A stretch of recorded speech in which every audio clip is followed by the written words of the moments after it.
মহারাষ্ট্র বিধানসভা নির্বাচনে পুনরায় বিরাট জয়লাভ করেছে বিজেপির নেতৃত্বাধীন মহাজোটী জোট। ফলাফল ঘোষণার পর থেকে গেরুয়া আবির খেলায় মেতেছেন ত্রিপুরার বিজেপি কর্মীরা।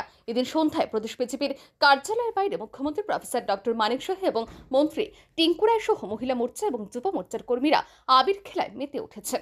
একে অপরকে মিষ্টি মুখ করিয়ে শুভেচ্ছা বিনিময় করেছেন কর্মী সমর্থকরা। বাজি ফুটিয়ে ঢোল বাজিয়ে উল্লাসে মেতে উঠেছেন কর্মী সমর্থকরা। এদিন সংবাদ মাধ্যমের মুখোমুখি হয় এই জয় প্রসঙ্গে মুখ্যমন্ত্রী বলেন, প্রধানমন্ত্রী নরেন্দ্র মোদীর কুশল নেতৃত্বে মহারাষ্ট্র এনডিএ সরকারের বিরাট জয় হয়েছে।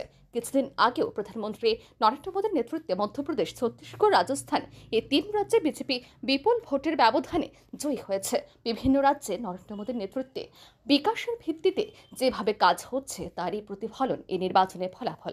তিনি আরও বলেন, উন্নয়নের নিরিখে জনগণ ভারতীয় জনতা পার্টিকে ভোট দিচ্ছেন। 2019 সালে মহারাষ্ট্র বিধানসভা নির্বাচনের থেকে এবছর অধিক আসনে জয়লাভ হয়েছে। আমাদের তিনটে রাজ্যে আমরা মাননীয় প্রধানমন্ত্রীজির কারণে আমরা জিত হাসিল করেছি। মধ্যপ্রদেশ, রাজস্থান এবং আমাদের ছত্তিশগড়। এরপর আমরা হরিয়ানাতেও আমরা জিত পেয়েছি। আমরা সেটাও মাননীয় প্রধানমন্ত্রীজির কারণে সেটা সম্ভব হয়েছে। অনেকে বারবার এই যে ইলেকশনগুলো হলো, অনেকে অনেক কথা বলেছিল যে হবে না, কিন্তু ভারতীয় জনতা পার্টি এবং মাননীয় প্রধানমন্ত্রীজির নেতৃত্বে যেভাবে কাজ হচ্ছে, বিকাশের উপর ভিত্তি করে, যেভাবে ডেভেলপমেন্টের উপর ভিত্তি করে যে কাজগুলো হচ্ছে, তার নিরিখেই কিন্তু মানুষ ভারতীয় জনতা পার্টি এবং নরেন্দ্র মোদীজিকে ভোট দিয়ে জয়ী করে।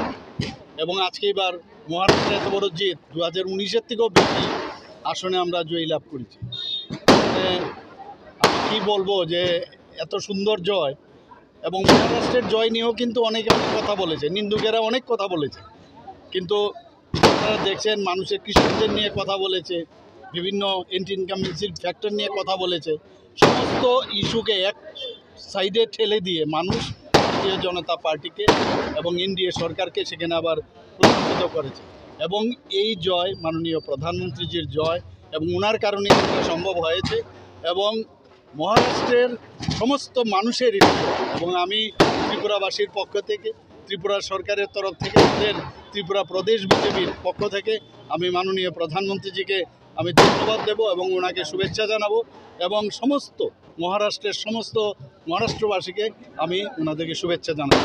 পাশাপাশি এদিন সংবাদ মাধ্যমের মুখোমুখি হয় বিধায়ক ভগবান দাস বলেন, এই জয় দেশের কৃষক, শ্রমিক থেকে শুরু করে দেশের সমস্ত অংশের মানুষের জয়। বিগত 60 বছরে দেশের গণতন্ত্র এবং সংস্কৃতিকে ধুলোয় মিশিয়ে দিয়েছিল কংগ্রেস, কিন্তু আজ প্রধানমন্ত্রী নরেন্দ্র মোদীর নেতৃত্বে তা ধীরে ধীরে ফিরে পাচ্ছে ভারতবাসী।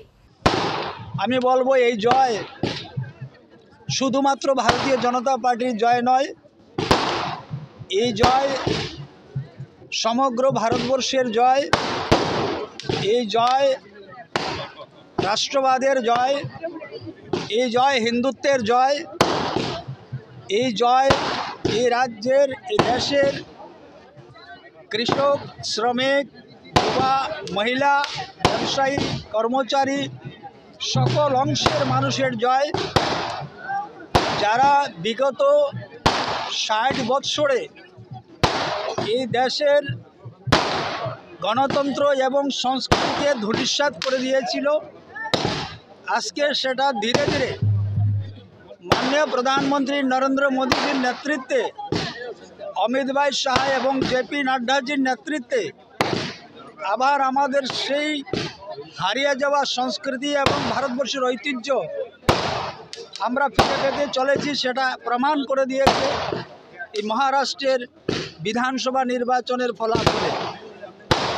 এদিন দেশের প্রধানমন্ত্রী সহ গোটা মহারাষ্ট্রবাসীকে শুভেচ্ছা জানিয়েছেন মুখ্যমন্ত্রী।